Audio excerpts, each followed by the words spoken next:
Hi everybody, welcome to Aussie's group.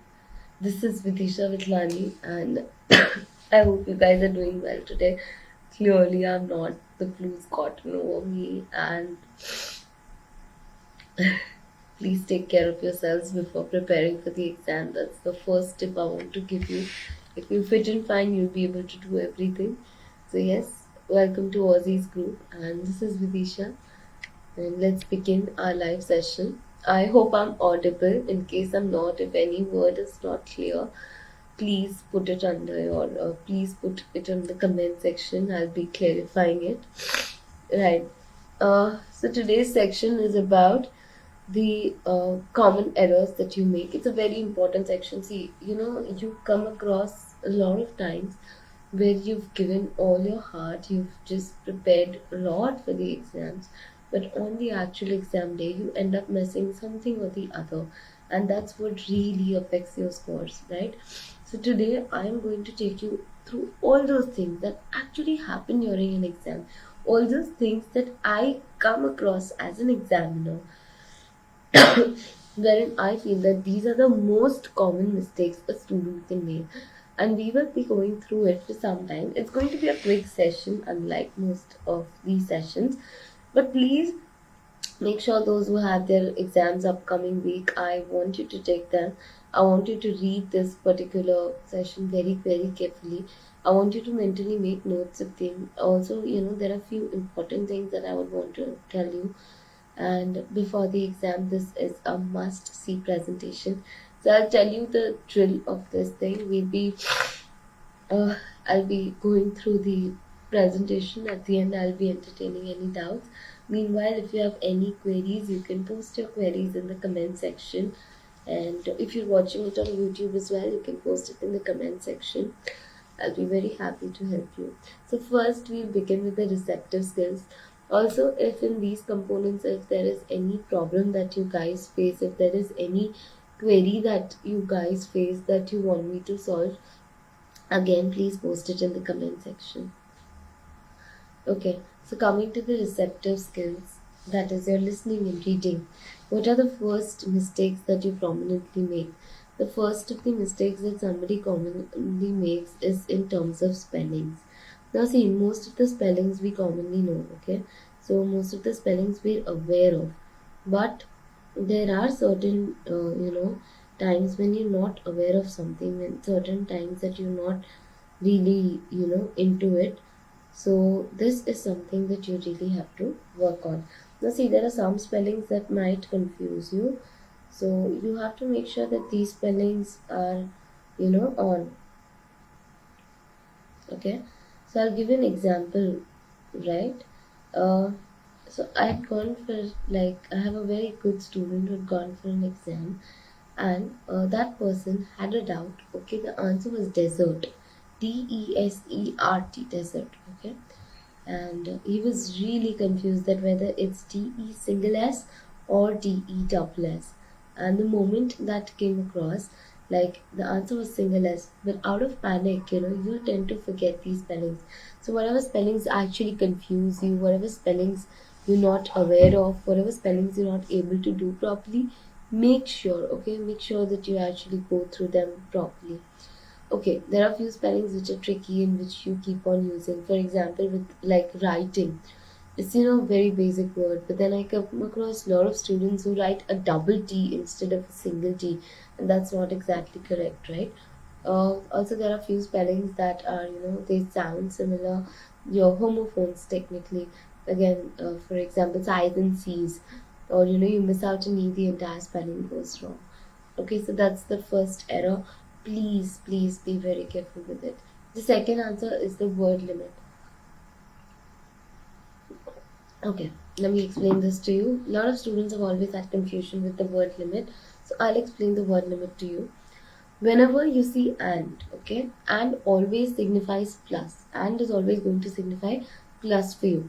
So it's like one word and or a number is one word plus a number. Okay, one word plus you can write a number. Two words and or a number, that means two words plus a number. Okay, it's going to be the opposite for or.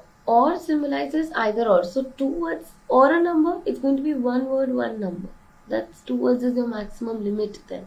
So remember this concept that and symbolizes plus. And is always going to give you plus. So two words and or a number means two words plus a number. One word and or a number means one word plus a number. Okay. Moving ahead, the next one is leaving questions unanswered. Okay. Leaving questions unanswered. See, IELTS doesn't have any negative marking. IELTS does not have any marks which are going to be deducted in case of wrong answers. So, especially in the case of MCQs or true false not given, please predict the answers and write your, answers. It's going to be easier that way. Okay. Okay, the next is time management and sequencing. Now, see, time management in case, like for example, let's say you're doing a reading paragraph, and for the first paragraph you've taken like half an hour. That leaves you hardly some time for the other two paragraphs. Okay, so you have to be very careful that you're allotting, a specific time to a specific component to a specific paragraph. You're not overdoing it. See, reason I'll tell you. Let's say I have 4 questions and one reading paragraph remaining. That means my next paragraph, okay, I am not going to, I took around 15 more minutes to solve those 4 questions, which in the next paragraph I would have solved at least 10. The accuracy ratio would have been much more in the next paragraph, logically thinking of it. So it's very, very, very important to do that. Okay, so time management is one more thing. Okay, the next comes is the sequencing. Now let's say that I have this point that I'm going to write the answers. Now let's say I've missed out on the 14th question, and instead of writing the fifth, leaving that blank, I write the 15th question in the box of 14th question. That means my entire sequence goes wrong. Mind you, the listening and reading is checked by a computer. So in case you go wrong in the sequencing, you're going to lose out a hell lot of marks in that case. Right. So these are the common errors in terms of listening and reading. So what do you do to avoid these errors? What do you do to actually mitigate your mistakes? The first thing you really do is you make sure that you're focused, you're not nervous. When you start your reading paper, you start it with a very cool, composed mindset so that firstly you don't miss out on anything. Nextly, you pay a very, very close attention to transferring your answers. Mind you, only attempting the paper is not important. Equally, giving attention to transferring the answers is very, very important, because trust me, it's the answer sheet that the examiner sees. Your question paper, nobody is going to see. Your answer sheet is something that matters. Your answer sheet is something that is in the hands of the examiner, right? So the way you transfer your answers becomes very, very important. Please excuse my voice for the day. Right. So your transferring the answers becomes very, very important, and the way you do it. While transferring the answers, please be very careful of spellings. Your spellings have to be correct. Not just spellings, even singular, plural. Like let's say the answer is book and you write books. It's not going to work that way. You have to write it in the correct format. Okay, the next thing is the word limit. Before filling in the blank, you have to check for your word limit, whether you've written one word and or a number, whether you've written 2 words and or a number, and I'll help you understand that this is the maximum word limit. If it's written 3 words and or a number, doesn't really mean that you have to write 3 words. Okay, it can be shorter than that as well. So something that you really have to understand. Again, in your receptive skills, managing the time is very important. Finishing your paper on time is very, very important. So please make sure you get into a proper time management. Moreover, what's important is that you actually sequence your answers properly. Whatever is there in sequence, it's right, properly done. Again, something equally important, what I feel, is not leaving the answers blank, because you're not getting a negative marking for it. So about the listening and reading skills, whenever the paper comes to you, make sure you're calm, make sure you're composed, make sure you don't, actually have errors like this in your own paper. Your, answer sheet, your way of doing it has to be sorted, has to be very organized. You cannot go haphazard with it. Okay. Right. Let's go for writing. Again, the writing, one thing, the minimum word count is for the task 1 is basically 250 words, and for the task 2 is 150 words. This is something that everybody knows, right? And this is something that really is important. The next part is uh, okay, let me explain you a little bit about the word count. For the word count, see, when I'm talking about a minimum word count, okay, I'm talking about 150 words right here. So it does not really mean that you have to write minimum 150 words. You can stretch it up till 180, 85. Doesn't really mean you go very long as well. Like, I don't want you writing beyond a certain point of time. Reason being, one, you will not be able to manage your time properly. The second thing is you will not be able to actually write it in focus. There will be a time that if you go over the word limit, you are going to engage in redundancy. So yeah, consider that in your writing task 1, you're writing somewhere between 150 to 185 words. In the writing task 2, you're writing between 250 and 285 words. Okay, again, your word count is not giving you any marks, but yeah, when you go less than your word count, what really happens is you've not achieved your task well. You've not, managed what is asked. You've not fulfilled what is asked. So in that particular case, you will eventually end up losing a lot of your marks. So I don't want you doing that. Okay. Sorry. The next is lack of task achievement. Okay. Coming to the lack of task achievement. Uh, if you're not actually following the band descriptors, you will not be able to get this. So you really have to work on the band descriptors.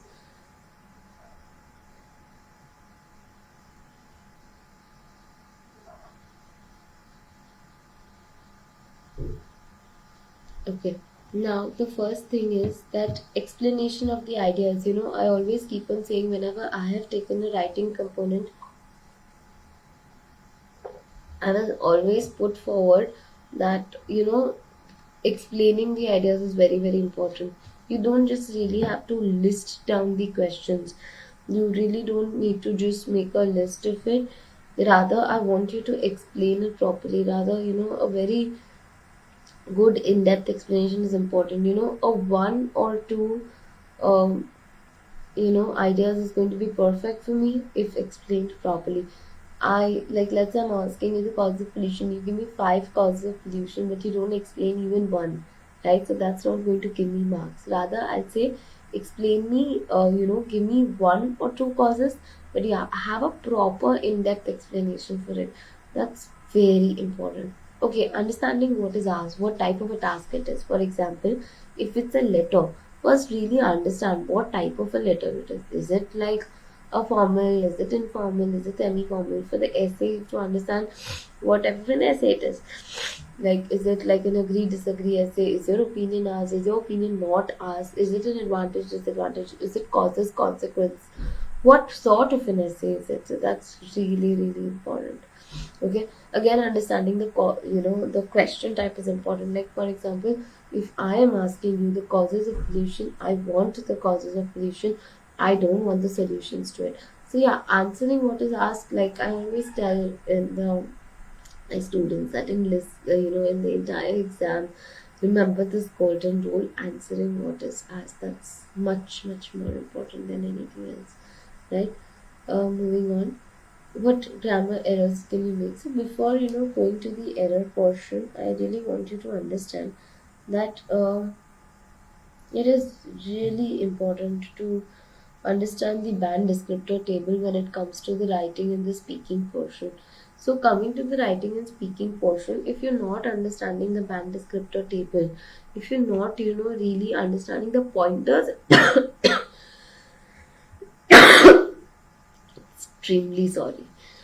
If you're not really understanding the pointers through which this happens, it's not going to give you marks. So really understand the band descriptor table, really understand how you're going to be judged. The moment you actually have an idea how you're going to be judged, you're going to get it, very, very easily. Okay, moving on. What are the errors you make in terms of grammar? So grammatical range and accuracy is one of the component that gives you 25% of your marks in your speaking and your writing. This particular component, I have prepared a lot of webinars which are already on IELTS tutorials. I want you to go through them so that you don't make any mistakes. There is a separate webinar on lexical resource as well. I want you to go through that equally and you'll be able to prepare. Again, see, grammatical range, you will have to include complex sentences, simple, compound, complex, positive, negative, assertive, active, passive, all these variety of sentences have to be there. That implies that you can write different kind of sentences in your IELTS exam. Moving on, coming to the next portion of it, you have to write your, what do you call, your grammatical accuracy. Now, in what terms you have to maintain your grammatical accuracy is given. Articles, punctuation, subject verb agreement. Okay, and a mistake that you commonly make is using your, only your personal pronouns. Again, that's not right. Okay.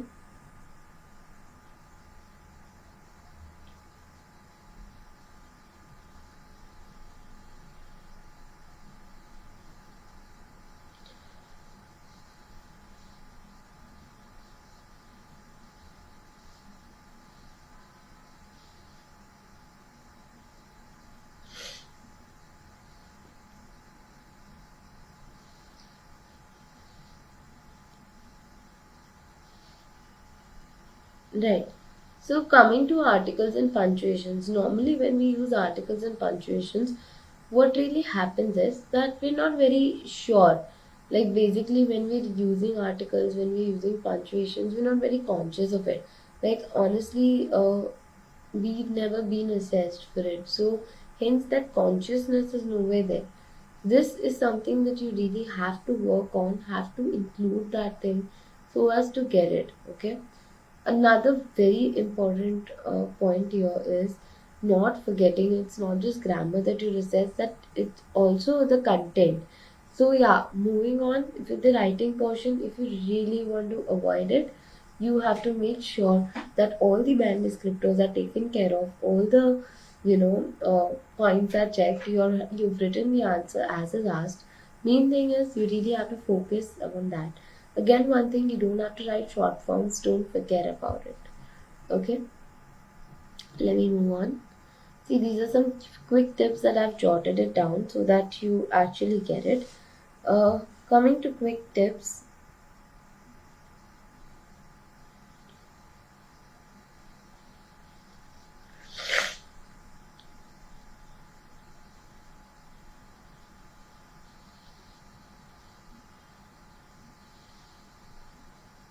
firstly, it's write neatly. It's very important for you to write neatly because handwriting does play a very, very important role. Coming to IELTS exam, the handwriting actually plays a significant role because unless and until you're legible, the examiner is not going to figure it out what you want. Okay, so having a good handwriting is equally important. Second thing, don't write too much or too little. So this is what I explained for the word count. That your 150 words is your minimum word limit, and that's important. The second thing is don't stay on the topic. So as I told you that you really have to answer only what is asked, and it's important to stay on the topic equally. So again, don't get overcomplicated. Now see, this is something that I would want to point out to you. A lot of students have this habit that most of the times they write like they tend, whenever the topic comes, let's say something that's related to your own field, you get overboard with it, you're just constantly ranting about it. So see, there are certain things you have to provide clarity to the examiner. It's very important for the examiner to know what you're thinking of. It's very important for the examiner to understand what's going inside. So it's very important that you actually provide a lot of clarity to the examiner. Okay. Then coming on, don't copy the question. Please make sure that you're not copying the question word by word as it is. Because while doing that, what you show to the examiner is that you don't have enough words to write your essay or write your graph. In any of the case, it is going to create a very, very negative impression. Okay. Another important thing is that you also ensure that you don't have, you know, a lot of problems in terms of uh, formal and informal writing. Like whenever you write, you have to make sure that it doesn't look like you're talking to somebody. You're not talking to anybody. You're actually writing it. So yeah, please keep it very, very formal. The next is practice. Practice a lot.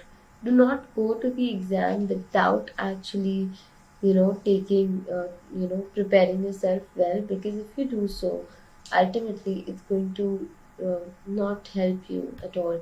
Because then you'll be giving the exam, retaking it, giving the exam, retaking it again, which is not going to make any difference, which is not just the right thing to do. So, yeah, moving on with the speaking portion. The first error that somebody can do in the speaking component is speaking before the examiner finishes the question. See, you're in an interview, okay, so you have to be polite. If you just speak before the examiner finishes the question, it is going to really, really make a difference. Faking an accent, never do that. No accent is going to give you good marks. No accent, trust me. Again, speaking too much or too less, you should not do that. And overuse of fillers. So a lot of people have this habit of using fillers. For example, I keep on using basically a lot, and it's very important that you don't overuse them. Make sure that you're using them just to fill it. You're not using them because you lack ideas or words. Again, when it comes to the speaking or the writing component, I would still stress on the importance of the band descriptor table. So what really happens when you go for your speaking? Let's say you're going for your speaking, what happens here? What really, happens here is you're going to the exam hall, okay? Then there's an interview. One thing, you become very, very nervous. When you become nervous, let's say I'm asking you what's your name. Just before that, you shoot out, okay, my name is this. What happened is you just created a negative information. Again, sometimes the topic is very familiar to you. Let's say you're very good with the topic and you're just saying it. Again, what did happen is you again did not make a good impression. So in your speaking interview, be very nervous, breathe. It's an interview, it's a speaking test. There is nothing that can go wrong here. The second thing is that you really have to be very calm and composed. You got to be calm for a number of reasons. First thing is, it's very important for you to understand the question, that this is what the question is asking, this is what the question means. So it's very important for you to understand the question, and because you're understanding the question, you can do it accordingly. Third thing, answer what is asked. Like I said, be very, very relevant, be very, very focused while talking. Like whatever is asked, just answer that. Don't answer anything that is not required for. If I'm asking you your name, you provide me your name. Do not provide me any other details like where do you come from, or who gave your name, what does the name mean. No, I'm just asking you your name out here. So better provide me with that only. Again, sorry. Again, see, it's very important for you to make sure that things are in proper order, things are synchronized. This especially in terms of cue cards. I've seen a number of students, okay, when they say cue cards, when they speak about their cue cards, they're all over the place. Like, let's say I'm asking a city, so first they're saying population, then they're memorizing something, then something, a phrase that they know that people keep on using often. There are too many fillers, there's too many there's too much of lagging, there's too much of hesitation. all this eventually is going to cut down your marks. So please make sure you don't do that. Okay. uh Moving on. Speaking again, wrong pronunciation is going to give you less marks. So, don't do that. Tense inconsistency, flat intonation. So I'll explain you flat intonation is. Okay. Now let's say I'm taking a live. Okay. Now today, if I don't speak clearly, or let's say I don't have pauses, I'm just randomly going on and on and on. Like for example, technically that's what I'm doing, but yeah, in a better way. So let's say I'm just going on and on and on. Like I'm going, this is my city. My city's name is Ahmedabad. I belong to Ahmedabad. I like the city a lot. The city is very nice. It's green. And let's say I'm saying it like that continuously. How are you going to like it? Are you going to like it? No, right? So basically, you're actually listening to me because I have good intonation. Because I am pausing. I am stressing over some words. I'm giving you questions. I'm asking a few things. I am stressing over a few things. There is, pause in between. I'm talking to you. I'm not reading out something to you. Even if I'm reading out something to you, it's not flat. There is variation, right? So that's called intonation, which has to be there, which has to be present. Again, tense inconsistency. What does this particularly mean? This means that I have asked you about a city. You can't say I live in Ahmedabad. Ahmedabad was a green city. It's a city. It's still there, right? So it has to be in the past, in the present tense. Let's say I'm asking you about some incident that happened with you. Asking you which was the best day of your life. So that you have to answer partly in the past tense because it was the best day of your life. So it, something that happened already. So that's one thing. Okay, another thing that's really important for you is to understand the importance of correct grammar, because sometimes when you don't have the correct grammar, when you try to express yourself, you end up just doing something else rather than expressing yourself properly.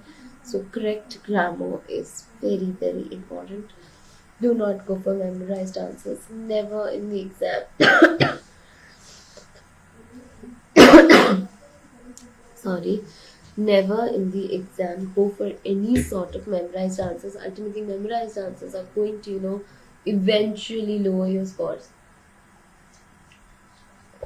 Right. So please don't do that. Okay. So make sure that you don't do this. Also, do not stray away from the questions. So quick tips for the some of the speaking are don't be nervous. As I told you that it's very important to be extremely calm in the exam.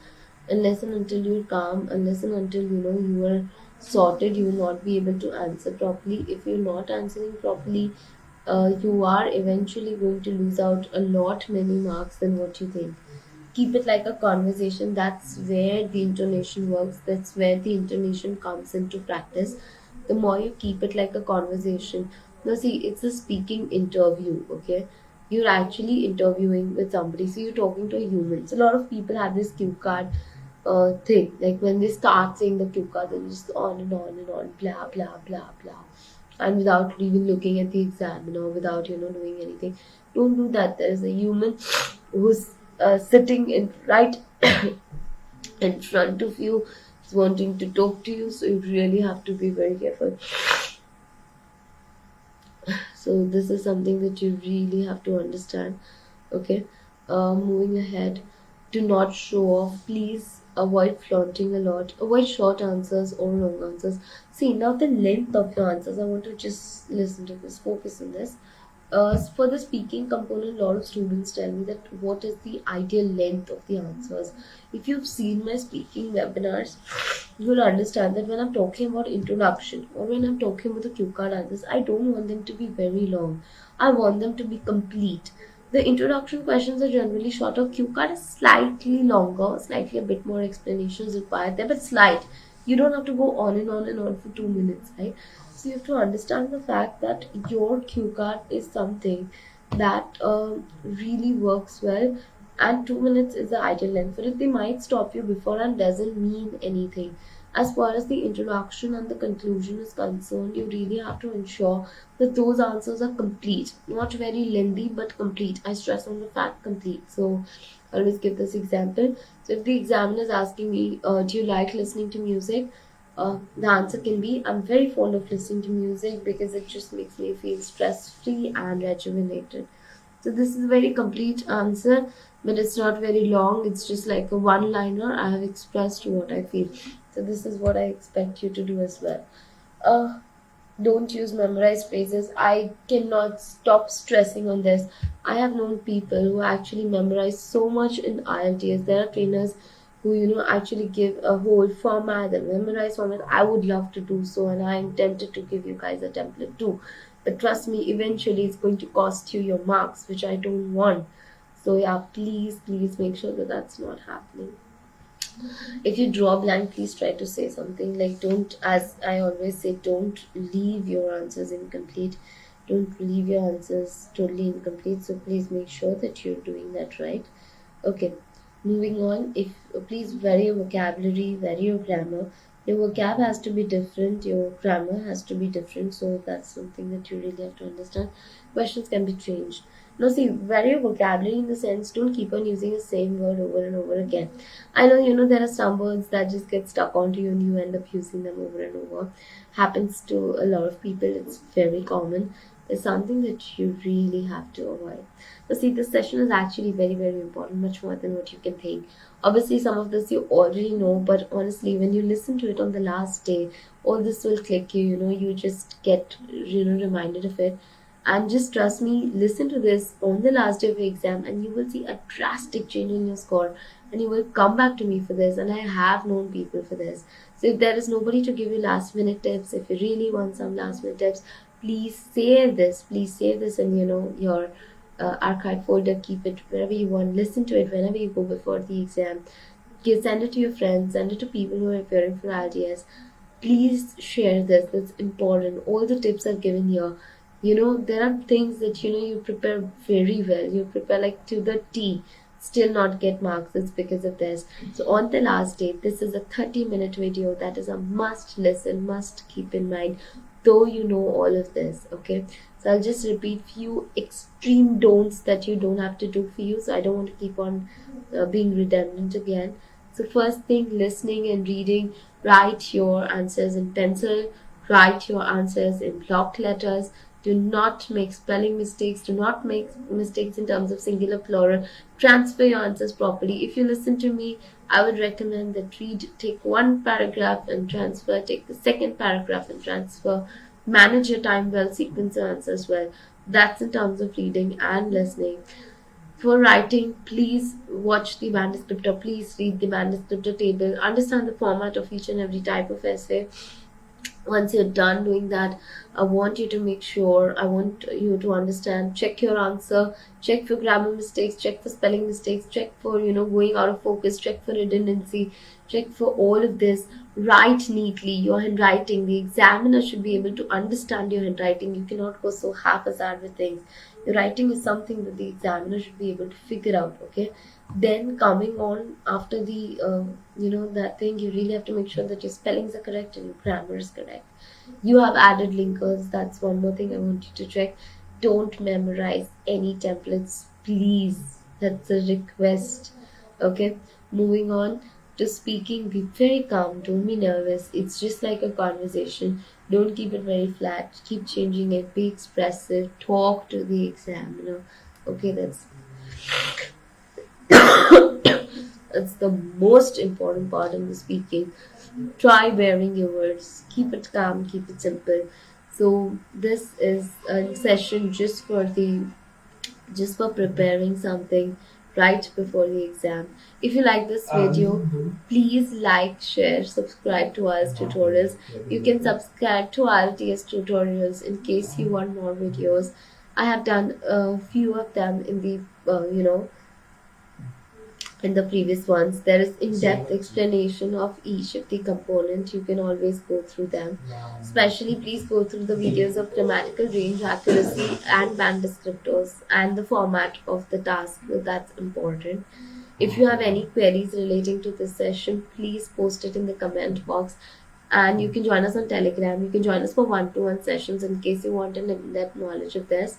All of this is available on IELTS tutorials online, and we're surely there to help you or assist you in any way you can.